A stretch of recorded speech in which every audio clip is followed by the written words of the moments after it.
8 सिक्कों का कन्यादान। यह कहानी भारतीय समाज की उस परंपरा और मूल्यों को छूती है जहां दहेज और विवाह के खर्चे को लेकर कई परिवार संघर्ष करते हैं। कहानी में योगेश बाबू अपनी बेटी राधा की शादी को लेकर चिंतित हैं क्योंकि उनकी आर्थिक स्थिति कमजोर है और वे परंपरागत रूप से बेटी के विवाह के लिए दान दिए जाने वाले सिक्कों का इंतजाम नहीं कर पा रहे हैं। राधा एक गरीब परिवार की बेटी है, लेकिन अपने संस्कार और गुणों से रमलेश बाबू का दिल जीत लेती है। रमलेश बाबू, जो अपने बेटे गोपाल के लिए दहेज मुक्त विवाह के पक्षधर हैं, राधा के पिता की स्थिति को समझते हैं और बिना किसी दिखावे के शादी का सारा खर्च स्वयं उठाने का निर्णय लेते हैं। कहानी का मुख्य भाव कन्यादान के समय प्रकट होता है, जब योगेश बाबू 501 रुपए के सिक्कों से कन्यादान करना चाहते हैं, लेकिन रमलेश बाबू उनमें से केवल 8 सिक्के रखते हैं, राधा के 8वें नंबर की संतान होने का प्रतीक। इस क्षण में वे न केवल समाज के दहेज प्रथा के बंधनों को तोड़ते हैं, बल्कि यह भी सिद्ध करते हैं कि इंसान की कीमत उसकी संपत्ति से नहीं, बल्कि उसके संस्कारों और गुणों से आकी जाती है। यह कहानी प्रेम, विश्वास और समाज में बदलाव लाने का प्रतीक है।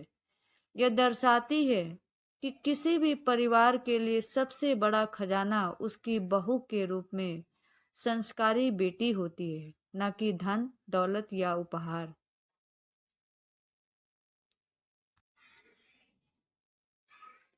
फिर से सोच लीजिए रमलेश बाबू, बेटे की शादी की बात है, उसकी पढ़ाई लिखाई पर आपने इतना खर्च किया है और वो आपका इकलौता ही बेटा है। ये लोग बहुत गरीब हैं और 8वीं संतान है ये इनकी। शादी में कुछ नहीं दे पाएंगे। आपके और भाभी जी के सारे मनोरथ धरे के धरे रह जाएंगे। धीरे से पंडित गंगाराम ने कहा था उनके कान में, जिन्हें अपने बेटे की कुंडली दिखलाई थी। रमलेश ने और योगेश बाबू की बेटी राधा से उनके बेटे की शादी की बात आगे बढ़ाने के लिए कहा था। हमें बस संस्कारी बहू चाहिए जिसे हम अपनी बेटी की तरह रखेंगे। सिर्फ शादी के जोड़े में उसे लिवा लाएंगे, वो जोड़ा भी हम भिजवा देंगे। आप लोगों को बिल्कुल चिंता करने की जरूरत नहीं है। हमें लड़की और उसका परिवार पसंद आया और कुछ नहीं चाहिए।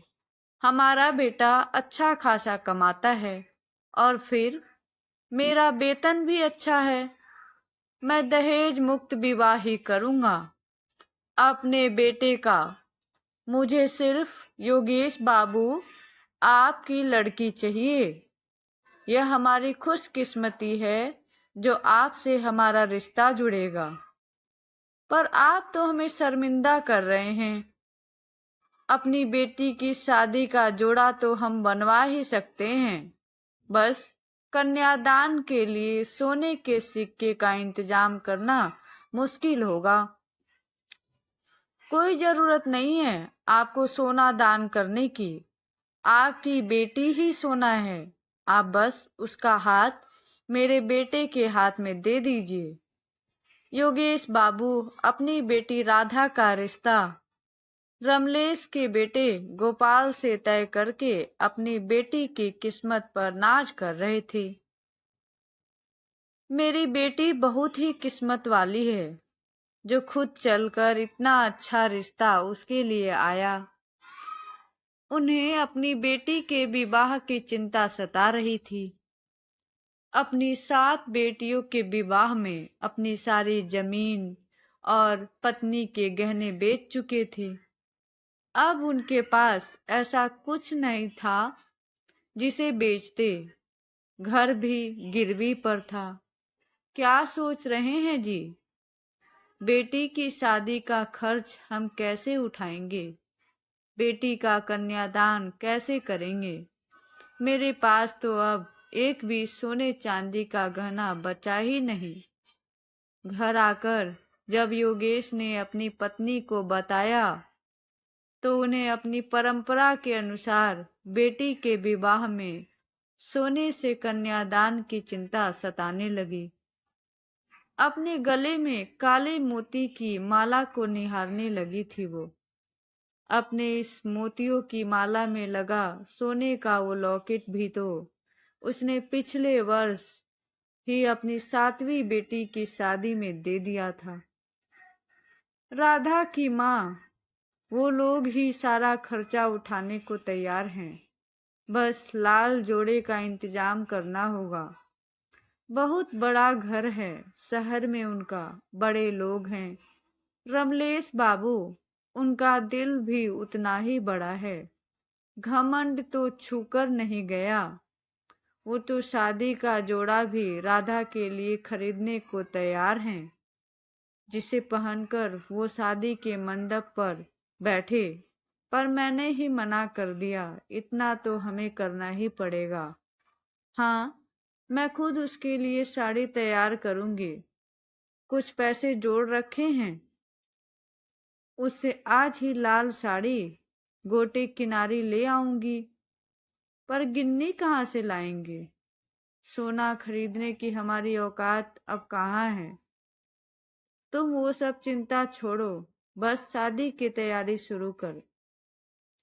रात भर योगेश अपनी टूटी हुई खपरेल की छत को निहारता रहा। गरीब के घर की बेटियों की किस्मत ऊपर वाला अच्छा ही लिखकर भेजता है। भगवान की दया से सभी बेटियों की शादी अच्छे घर में हो गई। बस सबसे छोटी बेटी राधा की चिंता भी दूर कर दी। वंश बढ़ाने के लिए बेटे की लालसा में एक के बाद एक 8 बेटियां योगेश के आंगन की रौनक बढ़ाने लगी। बेटियों की शादी का दहेज सोचकर ही डर जाया करता था। जैसे तैसे 7 बेटियों का विवाह तो करवा दिया। अब सबसे छोटी बेटी राधा का कन्यादान बाकी था। खाली हाथ कैसे दान दूंगा उसे? सदियों से पीढ़ी दर पीढ़ी प्रथा चली आ रही थी। बेटी का हाथ जमाई के हाथ में देते समय उसके हाथ में गिन्नी यानी सोने का सिक्का देने की उनकी नजर मंदिर में रखे गुल्लक पर पड़ी, जिसमें वो कभी कभार 1-2 रुपए का सिक्का डाल देता था। मन ही मन हिसाब लगाया, 500 रुपए से ज्यादा तो हो ही गए होंगे। वो बिस्तर से उठा और गुल्लक तोड़कर पैसे गिनने लगा। 501 रुपए थे पूरे। इन पैसों से एक चांदी का सिक्का ही खरीद लेगा। यही सोचकर पैसों को सिरहाने में रख सो गया। अगले दिन जब उठा तो विचार किया कि ये पैसों की थैली ही दे देगा। रमलेश शहर में रहते थे, गांव किसी काम से आए थे। वहीं राधा को अपनी किसी रिश्तेदार के घर शादी में काम करवाते गीत गाते देख पहली ही नजर में अपने बेटे के लिए पसंद कर लिया था। राधा के संस्कार और उसका रंग रूप, उसकी सुरीली आवाज ने मोहित कर दिया था रमलेश को। तभी उन्होंने मन में निश्चय कर लिया कि राधा को अपने घर की बहू बनाने का। जिस घर में उसके कदम पड़ेंगे वो घर स्वर्ग समान हो जाएगा। उनके बेटे गोपाल को भी राधा बहुत पसंद आई थी। हफ्ते भर बाद ही शादी का मुहूर्त निकला। बहुत ही कम लोगों को बारात में लाए थे रमलेश बाबू। जितने मुंह उतनी बातें, बस कमियां ही तो निकालते हैं लोग एक दूसरे की।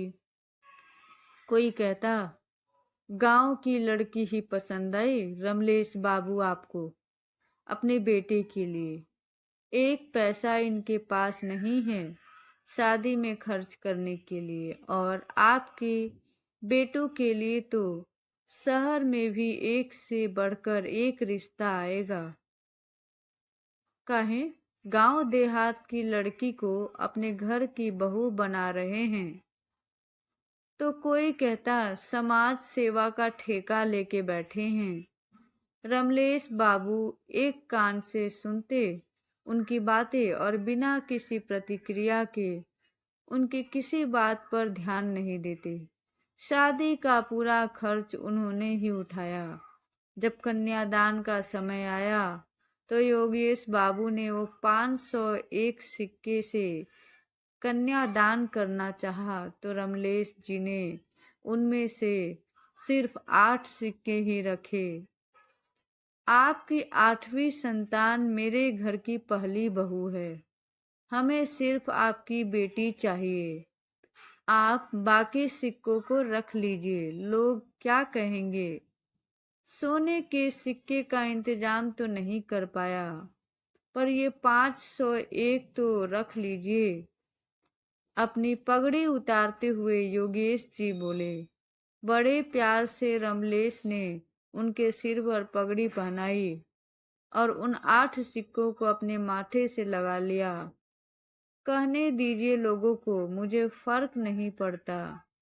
मैं अनमोल खजाना, आपके घर की लक्ष्मी अपने घर ले जा रहा हूँ।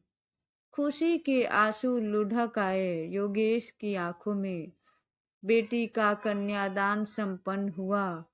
उन 8 सिक्कों से बाकी के सारे सिक्के पंडित गंगाराम जी को थमाते हुए रमलेश बोले, दान दक्षिणा की चिंता मत कीजिएगा। और अपनी तरफ से भी उन्होंने पैसों की गड्डी पंडित जी के हाथ में थमा दी। उन 8 सिक्कों को लाल कपड़े में बांधकर अपनी जेब में ऐसे रखा जैसे कोई बहुत बड़ा खजाना उनके हाथ लग गया हो। राधा को बहू बनाकर लाए और अपनी बेटी की तरह मानने लगे। राधा भी अपने सास ससुर की सेवा बड़े मन से करती थी, अपनी किस्मत पर नाज करती।